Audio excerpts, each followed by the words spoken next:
Bien, pues nos volvemos a encontrar nuevamente en este pequeño espacio a través de este video con un objetivo fundamental: darle continuidad a la materia, a los temas de la materia de guionismo especializado, y bueno, también tratando de cumplir con los objetivos que nuestra institución nos ha planteado desde un inicio. Y bueno, pues sabemos que dadas las condiciones sobre las que estamos trabajando, tanto profesores como ustedes, como alumnos, bueno, lo que pasa es que nos impone de alguna manera ciertas condiciones para desarrollar precisamente ese trabajo a través de la distancia o el distanciamiento que cada uno de nosotros tenemos. Pero como sabemos, bueno, este también es un medio a través del cual podemos entrar en contacto, y si no tener una retroalimentación como lo hiciéramos de frente a frente, de cara a cara,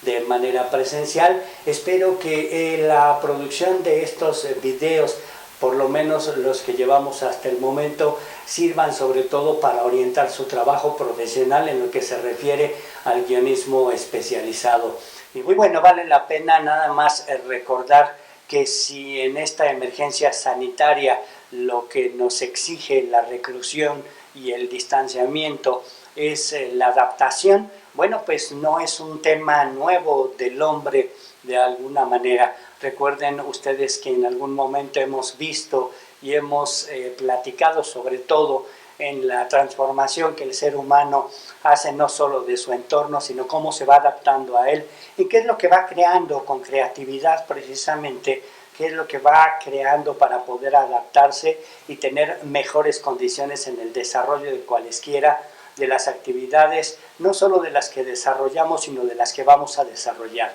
En ese sentido, vale la pena ligar el tema que vamos a ver en esta ocasión, que es la naturaleza del medio. Sabemos ya en este momento por experiencia propia, y sobre todo porque lo hemos visto también, o lo han visto ustedes de manera especial en algunas otras clases que no hayan sido necesariamente tomadas con su servidor. Sabemos en este momento que cada medio de comunicación de alguna forma es dueño de su propia naturaleza. Lo hemos dicho al interior de la clase, que es fundamental observar y darnos cuenta de la naturaleza de cada uno de los medios para poder desarrollar profesionalmente nuestro trabajo, que en este caso es la escritura de un guión técnico que nos es impuesto por cada uno de los medios. Y esta imposición al guionista y al productor bajo las circunstancias a las que nos vamos a enfrentar en cada uno de los medios, no son solo técnicas, sino también creativas para la escritura de cualesquiera de los guiones, y sobre todo bajo la consideración del medio sobre el que estamos trabajando. Vale mucho la pena también en ese sentido mencionar y traer a cuenta a Marshall McLuhan, quien desde hace un buen tiempo adelantó que el medio era finalmente el mensaje.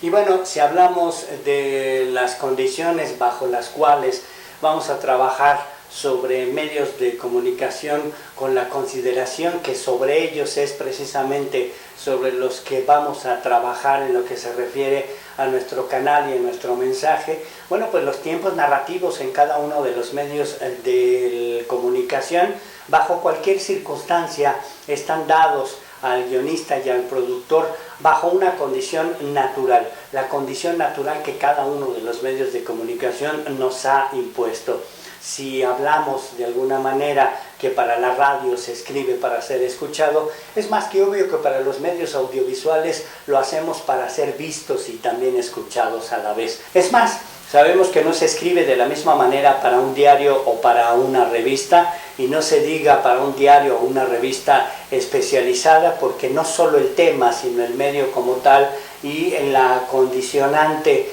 de la intención que tiene ese diario o esa revista también nos impone de alguna manera un código particular a través del cual nos vamos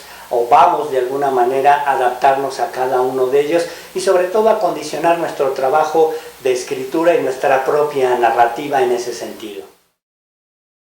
Expuesto todo lo anterior, valdría la pena hacernos varias preguntas. Primero, si efectivamente el hombre como tal, el hombre social también es simbólico. Ahora sabemos que antes que la escritura estuvo el habla y antes de esta la interjección. El gran desarrollo de la comunicación en el ser humano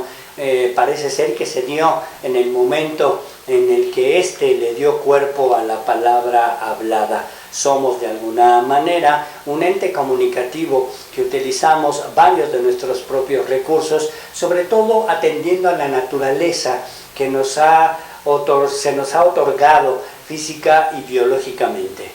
Y cuando hablamos de los orígenes de la comunicación en el ser humano, en esta relación entre la interjección y la palabra hablada y después la palabra escrita, es una relación entre una y otra finalmente no solo indisoluble, sino también de alguna forma simbólica. La comunicación humana ha trascendido las fronteras del habla misma y de la escritura, no se diga, porque históricamente nos hemos inventado todas las formas posibles para alcanzar un objetivo que se llama efectivamente la comunicación.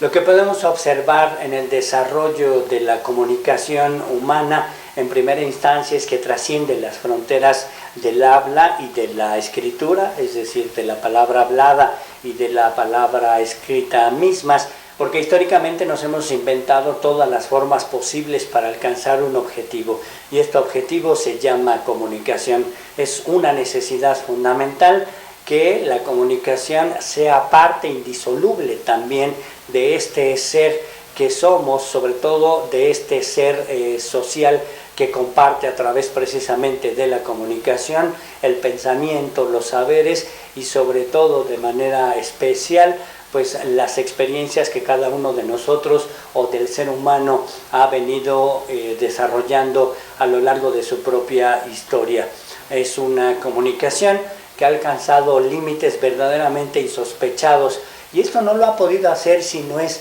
a través o de la mano del desarrollo científico y tecnológico, y estos sirven, lejos de ser nada más unos instrumentos, sirven como potencializadores de esa comunicación, pero también como mediadores en este proceso de la comunicación, y esto deberíamos tomarlo en cuenta en lo que se refiere a la naturaleza de cada uno de los medios de comunicación con los que actualmente contamos. Y en este recuento histórico del ser humano por la faz de la Tierra, lo que debemos decir es que en materia de comunicación, con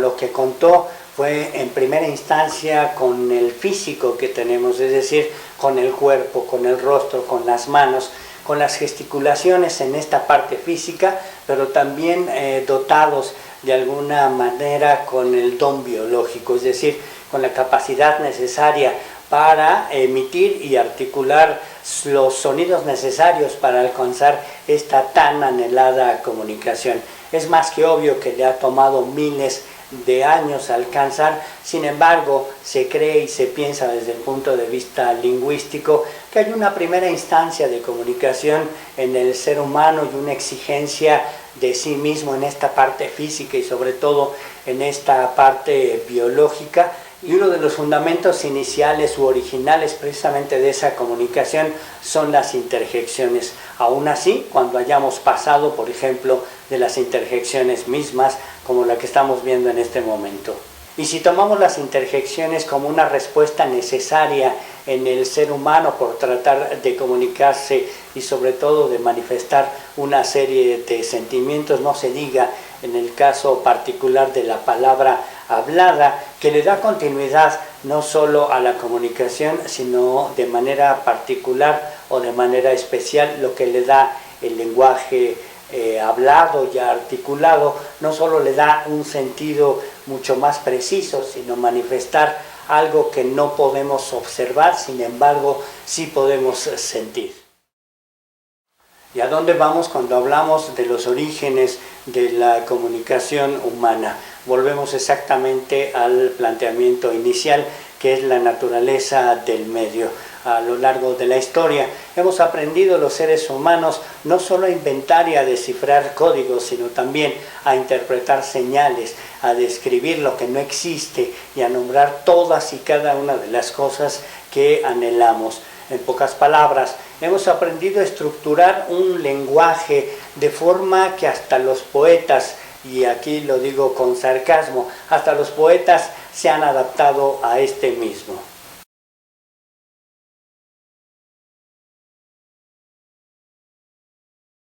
Y pobre de Octavio Paz y muchos otros poetas si no lo hubieran hecho de esa manera, si no hubieran considerado la naturaleza del medio a través del cual se están comunicando y sobre todo también cuál es la intención de esa comunicación. Así lo físico y lo biológico en el cuerpo humano se unifican y le dan forma finalmente, le dan forma de manera integral finalmente a todo este proceso comunicativo en el hombre mismo. Y con él, es decir, con esta dotación física y esta dotación biológica, en una conjunción de ambas capacidades, el ser humano, lo que nosotros hemos aprendido a través de nuestra propia historia, es estructurar un lenguaje bastante complejo. Lo mismo sucede con los medios de comunicación impresos y no se diga también los electrónicos, que así como el cuerpo humano en su parte física y en su parte biológica corresponden a la propia naturaleza de ese ser, así de alguna manera los medios de comunicación nos ofrecen en cuanto a su naturaleza como tal una serie de elementos que nos van a permitir tratar de aprovecharlos. No dejemos de observar que los medios de comunicación, tanto impresos como electrónicos, son el instrumento potencializador, pero sobre todo el medio a través del cual mediamos precisamente entre quien emite un mensaje y quien lo recibe. Así, cada uno de ellos, cada uno de los medios de comunicación nos ofrecen por su propia naturaleza todas estas capacidades que deberíamos observar y aprovechar. Solo hay que tratar de aprender y observar de ella para aprender también entonces a adaptarnos a la misma.